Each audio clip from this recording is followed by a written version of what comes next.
क्या आप जानते हैं कि हर साल की ज्येष्ठ पूर्णिमा को जगन्नाथपुरी के भगवान बीमार हो जाते हैं?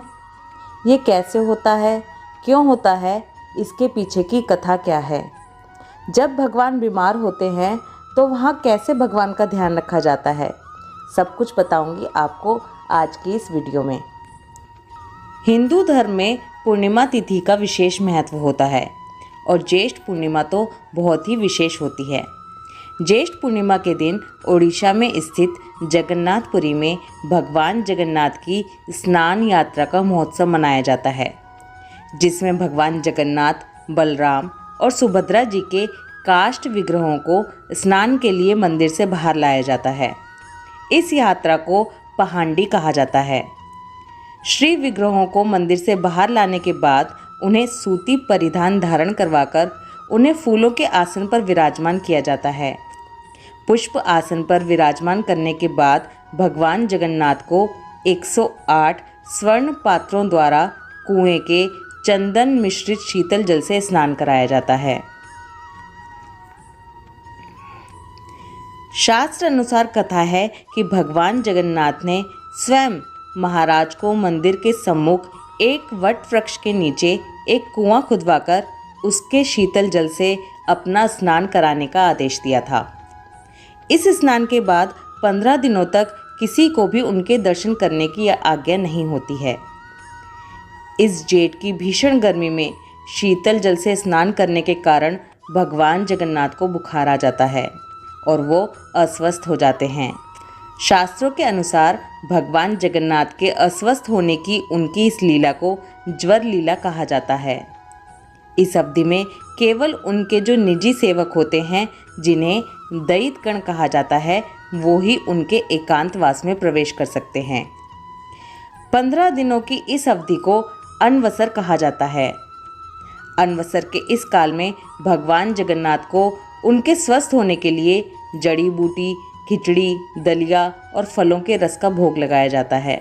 अनवसर काल यानी कि जब ये 15 दिन बीत जाते हैं, उसके बाद भगवान जगन्नाथ पूरी तरह से स्वस्थ हो जाते हैं और अपने भक्तों से मिलने के लिए रथ पर सवार होकर निकलते हैं, जिसे सुप्रसिद्ध रथ यात्रा कहा जाता है ना भगवान की कितनी सुंदर लीला। लेकिन ऐसा होता क्यों है? आखिर क्यों भगवान हर साल इस तरह से बीमार पड़ जाते हैं? ज़रूर इसके पीछे कोई ना कोई कथा होगी। जी हाँ, इसके पीछे एक बहुत ही सुंदर कथा है जो मैं आपको अब सुनाने वाली हूँ। बड़े भाव के साथ इस कथा को सुनिएगा। भगवान के भक्तों की जो भी कथा होती है उसे बड़े भाव के साथ सुना कीजिए, तभी उस कथा का पूरा आनंद आपको मिल पाएगा। इस कथा के अनुसार उड़ीसा प्रांत में जगन्नाथपुरी में एक भक्त माधवदास जी अकेले रहते थे। संसार से इनका कोई लेना देना नहीं था। अकेले बैठे बैठे भजन किया करते थे। नित्य प्रति श्री जगन्नाथ प्रभु के दर्शन करते थे और उन्हीं को अपना सखा मानते थे। वो प्रभु के साथ खेलते भी थे। प्रभु उनके साथ अनेक प्रकार की लीलाएं किया करते थे। प्रभु इनको चोरी करना भी सिखाते थे। आपको याद होगा ना, हमने भक्त माधवदास जी की एक कथा पहले भी सुनी थी, जिसमें भगवान ने माधवदास जी को, वापस कथा पे आती हूँ। भक्त माधवदास जी अपनी मस्ती में मग्न रहते थे। एक बार माधवदास जी को अतिसार का रोग हो गया। वो इतने दुर्बल हो गए कि उठ बैठ तक नहीं सकते थे, लेकिन जब तक उनसे बना वो अपना कार्य खुद करते रहे। वो सेवा किसी से भी नहीं लेते थे। कोई कहे महाराज जी हम करते हैं आपकी सेवा, तो कहा करते थे नहीं, मेरे तो केवल एक जगन्नाथ जी ही हैं, वो ही मेरी रक्षा करेंगे। ऐसी दशा के कारण उनका रोग और बढ़ता चला गया। वो उठने बैठने में भी असमर्थ हो गए। माधवदास जी का रोग इतना अधिक बढ़ गया था कि उन्हें पता भी नहीं चलता था कि कब मल मूत्र त्याग देते थे। उनके वस्त्र और उनका शरीर खराब हो जाता था। उनके शरीर से दुर्गंध आने लगती थी। तब श्री जगन्नाथ जी खुद सेवक बनकर उनके घर पहुँचे और माधवदास जी को कहा कि हम आपकी सेवा करते महाराज। अपने प्रिय भक्तों के लिए प्रभु क्या क्या नहीं करते। माधवदास जी के खराब हुए वस्त्रों को भगवान श्री जगन्नाथ जी अपने हाथों से साफ किया करते थे। उनके पूरे शरीर को साफ करते थे और उनको स्वच्छ करते थे। इतनी सेवा तो कोई अपना भी नहीं कर सकता जितनी सेवा श्री जगन्नाथ भगवान ने अपने भक्त माधवदास जी की है। जब माधवदास जी को होश आया तब उन्होंने तत्काल पहचान लिया कि ये तो मेरे प्रभु ही हैं। एक दिन तो श्री माधवदास जी ने पूछ लिया, प्रभु आप तो त्रिभुवन के स्वामी हो, आप मेरी सेवा कर रहे हो, आप चाहते तो मेरा ये रोग दूर भी तो कर सकते थे, रोग दूर कर देते तो ये सेवा करनी ही नहीं पड़ती।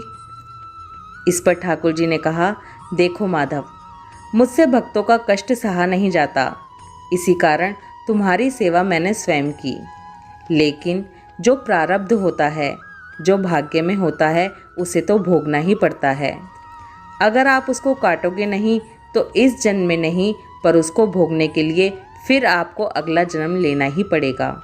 और मैं नहीं चाहता कि मेरे भक्त को फिर से प्रारब्ध के कारण अगला जन्म दुख भोगने के लिए लेना पड़े। इसलिए मैंने स्वयं तुम्हारी सेवा की। लेकिन अगर फिर भी तुम कह रहे हो तो भक्त की बात तो मैं टाल भी नहीं सकता। भक्तों के सहायक बनकर प्रभु उनको प्रारब्ध के दुखों से, कष्टों से बड़ी सरलता से पार कर देते हैं।